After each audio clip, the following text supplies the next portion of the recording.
নতুন ব্রিজ হইব করে 9 মাস হইছে তাহলে অনেক এরপরে বাসায় ইয়া দিয়েছে মানুষ যাতায়াত করানোর লিগা তাহলে এটাও ভেঙ্গা গেছে তাহলে 2 দিন ধরে তারা কই থেকে বেড়া ছাড়া লইছে তাহলে আমরা না করতে লাগাবো আমরা আগে ব্রিজের কাজ শুরু হোক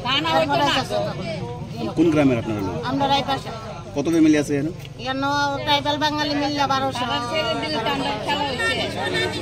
তো এখন আপনারা চাইতেছেন আমরা চাইতেছি ব্রিজের কাজ করব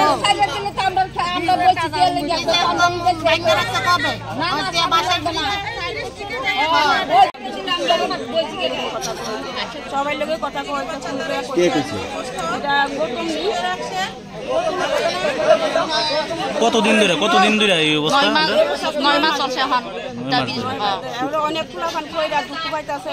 একটা রুগী লিয়ে যাওয়া না তারপরে স্টুডেন্ট স্কুলে যাইতে পারে না তারপরে